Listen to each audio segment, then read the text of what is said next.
Hey, what's up people? So I'm back here with the new video. So guys, last video में मैंने आपका test लिया था, जैसे कि आप लोगों ने बहुत अच्छा परफॉर्मेंस किया। किसी के 8 थे, किसी के 6 थे, किसी के 10 भी थे, 10 वाले बट कम थे। आई विल सजेस्ट कि आप लोग जब बनाएं तो फुल कॉन्सेंट्रेशन के साथ बनाएं ताकि आपके अच्छे से अच्छे मार्क्स आए, आई मीन पॉइंट्स आए। तो आज भी एक टेस्ट होगा आपका इन द एंड। सबसे पहले मैं आपको प्रेजेंट कॉन्टिन्यूअस टेंस के बारे में समझाऊंगा बहुत अच्छे से। काफ़ी सारे एग्जाम्पल्स को हम लेंगे, उन पर वर्क करेंगे, अच्छे से समझेंगे, उसके बाद ही आपका टेस्ट होगा। तो उस टेस्ट में आपको बहुत अच्छे से स्कोर करना है। I just want say like all the best to you. तो अब सीधा स्टार्ट करते हैं वीडियो। एंड गाइस, सबसे पहले मैं एक चीज़ बता दूं। सबसे पहले प्रेजेंट कॉन्टिन्यूअस टेंस जो कि आज हम सीखने जा रहे हैं। कुछ लोग कॉन्टिन्यूअस की स्पेलिंग में ही कंफ्यूज हैं, क्योंकि एक बार मैंने पूछा था, अपने कुछ स्टूडेंट्स से पूछा था कि कॉन्टिन्यूअस की स्पेलिंग बताओ। उसमें से कुछ ने गलत की थी, ऐसा नहीं कि सब ने, बट कुछ ने गलत भी की थी। तो जो लोग नया देख रहे हैं यहाँ पे, लाइक जो नया है उनके लिए है कि कॉन्टिन्यूअस की स्पेलिंग होती है CONTINUOUS। बहुत से लोग क्या करते हैं CONTINUES यही कर दे रहे हैं। तो ये चीज़ ध्यान रखना आप। तो अब शुरू करते हैं। सबसे पहले इसकी पहचान क्या है? इसकी पहचान है रहा है, रही है, रहे है। मतलब कोई काम हो रहा है, चल रहा है, या फिर अभी भी वही चीज़ उसी स्थिति में है। फॉर एग्जाम्पल कि जैसे कि मैं अभी पढ़ा रहा हूँ आपको, तो ये काम क्या हो रहा है? ये हो रहा है। Like I am teaching you, ये इज एम आर के साथ बनेगा प्रेजेंट कॉन्टिन्यूअस टेंस में। सिंपल सी बात, जो चीज़ उसी मोमेंट में हो रही होती है उसको हम प्रेजेंट कॉन्टिन्यूअस टेंस के हिसाब से बनाते हैं। तो अब सबसे पहले जानते हैं इसकी हेल्पिंग वर्ब्स क्या हैं। हेल्पिंग वर्ब्स मतलब सहायक क्रिया। बताया था लास्ट टाइम आपको, जिससे आपको पता चलता है कि सेंटेंस क्या कहना चाह रहा है। ताहित ये है, रहा है, चुका है, कौन सी बात कहना चाह रहा है, इस हेल्पिंग वर्ब की वजह से ही हमें पता चल पाता है। तो हेल्पिंग वर्ब्स हैं इज एम आर। अभी जो इज एम आर हैं ये अलग अलग सब्जेक्ट के साथ यूज होते हैं। सब्जेक्ट्स क्या होते हैं? सब्जेक्ट्स आपको पता ही होगा, I, we, you, they, he, she, it, name. जो भी चीज़ लाइक जो भी करता काम कर रहा होता है उसी को हम कहते हैं सब्जेक्ट। तो ये सब सब्जेक्ट होते हैं। सिंपल सी बात, इज एम आर, वॉज, वर, और ये सब कहाँ कहाँ लगते हैं ये आपको आगे एक वीडियो बनाऊंगा मैं स्पेशली, उसमें सब क्लियर हो जाएगा। बट फिलहाल हम इज एम आर के बारे में जानते हैं। तो इसका प्रयोग हम तब करते हैं जब हमारे सब्जेक्ट्स होते हैं ही, शी, इट, नेम और सिंगुलर। नेम का मतलब एक नाम और सिंगुलर का मतलब कोई भी एक वस्तु या एक आदमी, कोई भी एक चीज़। और एम का प्रयोग करते हैं सिर्फ और सिर्फ आई के साथ और कभी नहीं। और दूसरा है आर। आर का यूज़ किया जाता है यू, वी, दे, नेम्स और प्लूरल। नेम्स मतलब दो या दो से अधिक नाम, प्लूरल मतलब कई सारी चीज़ें। सो गाइस, ये तो रही हेल्पिंग वर्ब्स की बात। इससे हमें पता चल जाता है कि कौन से सब्जेक्ट्स के साथ कौन सी हेल्पिंग वर्ब लगेगी। फॉर एग्जाम्पल जैसे कि ही के साथ हमें पता है इज लगता है, तो जब भी हम ही के साथ सेंटेंस बनाएंगे तो इज लगाएंगे, ना कि आर ना ही एम, कुछ भी नहीं, सिर्फ इज लगेगा। और अगर मेरे को बोलना है कि वे मतलब दे, तो दे के साथ क्या लगता है? आर, तो दे के साथ आर लगेगा। इस तरीके से आपको ये चीज़ ध्यान रखनी है। अब हम बात करने वाले हैं मेन वर्ब्स की। मेन वर्ब्स क्या होती हैं? मेन वर्ब्स मतलब मुख्य क्रिया, जो कि आपको बताते हैं कि सेंटेंस में कौन सी फॉर्म यूज होनी है। वर्ब की first form, second form, third form, कौन सी फॉर्म। ऑफ कोर्स तो यहाँ पर यूज होगी आईएनजी फॉर्म। वर्ब की फर्स्ट फॉर्म प्लस आईएनजी लग जाएगा उसमें। जी हाँ, कॉन्टिन्यूअस टेंस के अंदर हमेशा ही आपको आईएनजी फॉर्म दिखेगी, चाहे वो प्रेजेंट कॉन्टिन्यूअस हो, फ्यूचर कॉन्टिन्यूअस हो या पास्ट कॉन्टिन्यूअस। कभी भी कोई सा सेंटेंस हो उसमें हमेशा आईएनजी फॉर्म आएगी। ये चीज़ आपको याद रखनी है। तो ये तो रहा इसके बारे में, लाइक हमने सारे स्ट्रक्चर जान लिया कि कैसे क्या चीज़ करनी है। अब हम बात करेंगे कुछ एग्जांपल्स की और उसके बाद आपका होगा टेस्ट। स्टार्ट करते हैं। तो गाइस, सबसे पहले एग्जांपल लेंगे हम अफर्मेटिव सेंटेंस का। अफर्मेटिव सेंटेंस वही होते हैं जो सिंपल सेंटेंस होते हैं एकदम, जिनमें ना ही नेगेटिव होता है, ना ही ना की बात कर रहे होते हैं, ना ही क्या से शुरू होता है। तो सेंटेंस है जैसे कि मुझे देरी हो रही है, ये है हमारा सेंटेंस। इसको बनाने के लिए इसकी फॉर्मेशन होगी, स्ट्रक्चर होगा, रूल होगा, आप कुछ भी कह सकते हो। अलग अलग चीज़ें आपको सुनने को मिलेगी, स्ट्रक्चर, रूल या फिर फॉर्मेशन। तो मैं स्ट्रक्चर लेके चलता हूँ। चलो, स्ट्रक्चर होगा इसका सबसे पहले सब्जेक्ट, फिर इज एम आर, उसके बाद वर्ब की फर्स्ट फॉर्म, देन आईएनजी, और फिर आएगा ऑब्जेक्ट। ऑब्जेक्ट हमेशा एंड में रहता है, ये चीज़ आप याद रखना। और अब हम शुरू करते हैं एग्जाम्पल के लिए। जैसे कि मुझे देरी हो रही है, तो इसके हिसाब से हम बनाएंगे मुझे मतलब आई, सब्जेक्ट है आई, फिर एम, आई के साथ एम लगता है इसलिए हमने लगा दिया आई एम। और होने को क्या कहते हैं? गेट। गेट का मतलब एक होना भी होता है। जी हाँ, तो I am getting late, I am getting late. कुछ इस तरीके से हमने सेंटेंस बना लिया। अब गाइस, यहाँ पर बहुत से लोगों के माइंड में आया होगा कि मुझे को तो मी कहते हैं, बट मी तो कहते ही हैं। लेकिन यहाँ पर आप ये देखिए कि जो मुझे ये सब्जेक्ट के लिए आ रहा है, ना कि ऑब्जेक्ट के लिए, और मी हमेशा ऑब्जेक्ट होता है।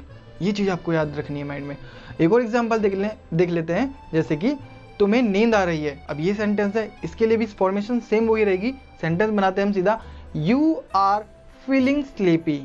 जी हाँ, फीलिंग स्लीपी का मतलब होता है नींद आना, और सिर्फ और सिर्फ अगर स्लीपिंग होगा तो उसका मतलब होता है सोना। ये चीज़ याद रखना, यू आर फीलिंग स्लीपी। अब यू के साथ हमने आर लगा दिया, इस तरीके से सेंटेंस हो गया। आई होप कि आपको चीज़ समझ में आ रही हो। तो अब हम बढ़ेंगे नेगेटिव सेंटेंसेस की ओर, जिसके अंदर नेगेटिव आएगा। तो इसकी फॉर्मेशन क्या है आप देख सकते हैं। इसकी फॉर्मेशन है सब्जेक्ट इज एम आर, फिर उसके बाद नॉट आएगा और फिर वर्ब की first form plus I N G then object. तो अब कुछ एग्जाम्पल्स देखते हैं।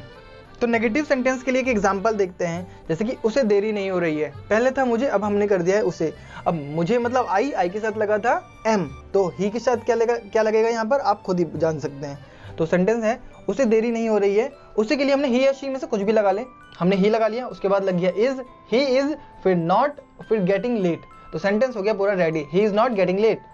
इसकी जगह आप ऐसे भी बोल सकते थे, ही इजंट गेटिंग लेट, कुछ इस तरीके से। तो गाइस गेट के वैसे काफ़ी मतलब होते हैं, जैसे पाना, प्राप्त करना, मिलना, और एक पॉजिटिव वर्ब भी होता है। गेट के ऊपर भी वीडियो बनाई जाएगी, आगे हम बनाएंगे। तो सबसे पहले तो हम यहाँ गेट का जो यूज़ हुआ है वो होने के लिए हुआ है, तो वो हमने यूज़ कर लिया है। एक और एग्जाम्पल नेगेटिव से रिलेटेड, लाइक वे ज़मीन पर नहीं बैठ रहे हैं। जी हाँ, ये सेंटेंस है कि वे ज़मीन पर नहीं बैठ रहे हैं। ये सेंटेंस बनेगा they are not sitting on the floor. ये सेंटेंस हो गया। अब वे को कहते हैं दे मतलब कई सारे लोग, तो दे के साथ हमने आर लगा दिया सिंपली। तो ये हो गया हमारा नेगेटिव सेंटेंस। अब हम बात करने वाले हैं इंटेरोगेटिव सेंटेंसेस में। इंटेरोगेटिव के अंदर क्या होता है कि जो इज़एमआर होता है वो हमेशा आगे आएगा। मतलब इंटेरोगेटिव सेंटेंस वो होते हैं जिनके अंदर क्या से शुरू होता है वाक्य। फॉर एग्जाम्पल कि क्या आप जा रहे हो, क्या आप आ रहे हो, क्या आप वीडियो देख रहे हो, क्या आपको मजा आ रहा है, कोई भी सेंटेंस ऐसा हो सकता है। तो अब हम प्रैक्टिस के लिए एक एग्जाम्पल लेते हैं अच्छा सा। तो सेंटेंस है क्या मैं मजाक कर रहा हूँ। ये एक सेंटेंस है सपोज कि क्या मैं मजाक कर रहा हूँ। तो इसके लिए सबसे पहले इज़एमआर में से क्या आएगा। देखो मैं मतलब आई से पहले क्या लगता है आप ही बताओ। आई से पहले लगता है एम। जी हाँ राइट। तो एम आई कटिंग जोक्स। कट का हो गया आईएनजी फॉर्म कटिंग, और मजाक करने के लिए जोक्स। तो एम आई कटिंग जोक्स, क्या मैं मजाक कर रहा हूँ। और दूसरा एग्जाम्पल भी देख लेते हैं, लाइक क्या तुम अंग्रेजी सीख रहे हो। हाँ आप लोग तो सीख ही रहे हो खैर।